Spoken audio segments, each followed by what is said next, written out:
अस्सलाम वालेकुम। मेरी मौत को मैं जिम्मेदारी, इसमें किसका भी क्या भी नहीं। सबसे ज़्यादा बोलना कहता मेरा खाविन की, इसमें क्या भी गलती नहीं। न सबसे ज़्यादा मेहनत करते थे, खान खुद को पेट को नहीं खाए तो भी हमारी खरसदारी के वास्ते सुबह से शाम तक भूखे रो रो को खरस फिरने देखे। हमारा खरस फिटने का नहीं, मुझे खरसदारी से बहुत टेंशन हो गया था, मुझे ज़िंदगी से बहुत बेजार हो गया था। वो मेरे दो बच्चा क्यों सूरत देख ले चुप के थी, क्या करूँ मेरे वास्ते मेरे बच्चों को भी राहत ही नहीं। ये सोच को मैं घर से निकल गई।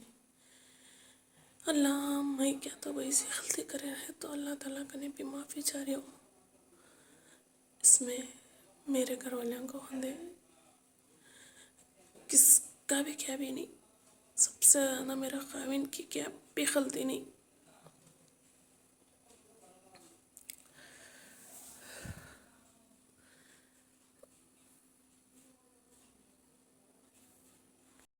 ಅಂತ ಹೇಳಿದ್ರು ನನಗೆ ಫೋನ್ ಮಾಡಿದ್ರು, ಇಷ್ಟು ನನಗೋಸ್ಕರ ನಾನು ಮಾಡಿಬಿಟ್ಟೆ ಓಚ್ ಕ್ಯಾ ಕರೆದ ಅಲ್ಲಿ ತುಮ್ನ ಬೋಲಿ ನೀ ಗಲ್ತಿ ಹೋಗಿ ಗೊತ್ತಿಲ್ಲ ನನಗೆ ಅಂತ ಹೇಳೋರೆ बोली नहीं बोली कितना की होगा अब क्या करना होता मई पेट तो छोड़ भी ಅವರು ಏನ್ ಹೇಳ್ತಾರೆ ಗೊತ್ತಾ ಸರ್, ಹೆಂಗಸರು ಹೇಳೋದು बोला मई ಡೈರೆಕ್ಟ್ ಆಗಿ ಎದ್ದಿದ್ದಂಗೆ ಅವ್ರು ಹೇಳೋದಂತೆ ಏನೋ ಟೆನ್ಷನ್ ಮಾಡಬೇಕು ಅಂತ ಮಾಡಿಲ್ಲ, ಮಾಡಿಬಿಟ್ಟಿದ್ದೆ ಆಗೋಗ್ಬಿಡ್ತು. ನಾನು ತಿರ್ಸ್ತೀನಿ ಅಂತ ಹೇಳ್ತಿದ್ದೀನಲ್ಲ, ಟೆನ್ಷನ್ ತೊಗೊಂಡ್ಬೇಡ, ಯಾರು ಬಂದ್ರು ಫೇಸ್ ಮಾಡೋಣ ಅಂತ ಹೇಳಿದ್ರು ಅದು ಸ್ವಲ್ಪ ಜಾಸ್ತಿನೇ ಇದು ಮಾಡ್ಕೊಂಡ್ಬಿಟ್ಟಿರೋದು. ಜಾಸ್ತಿ ಟಾರ್ಚರ್ ಆಗಿದೆ, ಟಾರ್ಚರ್ ಆಗಿದೆ।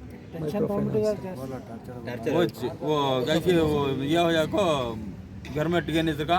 वो एक वीडियो वो भी बनाना है, उनको क्या मालूम वत्ता दिमाग वत्ता चालाक रखो वीडियो बना सकता। अब क्या ले ली वक्त ज़रूरत को नहीं कर को नहीं हमें लिए तो वक्त ज़रूरत को हमारी वो चीज़ें मुझे एक ज़रा मालूम नहीं थे, वो चीज़ें मुझे मालूम है। एक बात भी मैं बोला करे सो गलती लिए सो गलती मुझे बोलना था उसको। वो क्या होगा मैं बोल को भी आया था वो, कहीं कि उस दिन फ़ोन आया था कहते मेरे मुझे फ़ोन करने से पहले उसके भाई को, उसके भाई का ने बात कर को कहाँ है बात तू बात कर को ऐसा भी होगा ऐसा होगा ऐसा देने वाले का देन देना करने बोले को देखो तुम्हें इतना से भी कर डाले मेरे तरफ से इज्जत चले आ रही है। तुमना मंजर रहा तुमना रहा थी नहीं, मेरे घर वाले को रहा थी नहीं, मेरे तरफ से कहने का एक किया कर डाले सुनो। तो ಸಂಘ ತಗೊಂಡಿದ್ದು ಕಟ್ತಾ ಇದ್ರು, ಕೆಲವೊಂದು ಸಂಘ ತಗೊಂಡು ನನಗೆ ಗೊತ್ತಿರಲಿಲ್ಲ, ಅದು ಕಟ್ತಾ ಇದ್ರಲ್ಲ ಅದು ಒಂದು ಸ್ವಲ್ಪ ಯಾರೋ ಒಂದು ಸ್ವಲ್ಪ ಮೊನ್ನೆ ನಾನು ಡ್ಯೂಟಿಗೆ ಹೋದಾಗ ನೀವು ಕಟ್ತಾ ಇಲ್ಲ ನಿಮಗೆ ಇದು ಮಾಡ್ತೀನಿ ಅಂತ ಹೇಳ್ಬಿಟ್ಟೇನೋ ಎದುರಿಸಿರಂತೆ.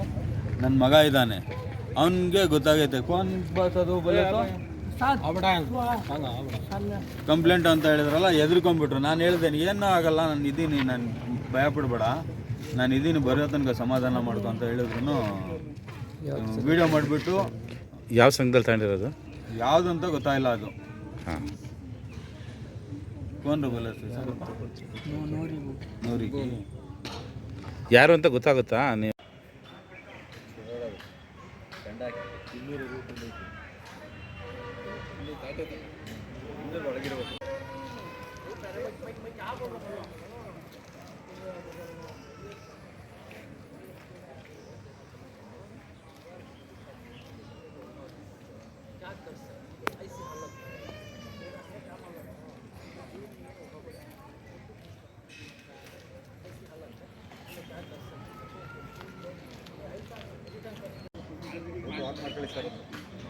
ಬಾರ್ಡ್ರಲ್ಲಿದ್ದೀರಾ ಹೇಳಿದ್ದವ್ರು ನನಗೆ ಹೇಳಿದ್ದೆ, ನಾನು ಹಂಗೆ ಅಂತಿದ್ದಂಗೆ ನಾನು ನೋಡಿದೆ, ನಾನು ಇದೇ ಬಾರ್ಡ್ರ್ ಅಂತಾರಲ್ಲ ಅಂತ ನೋಡಿದೆ.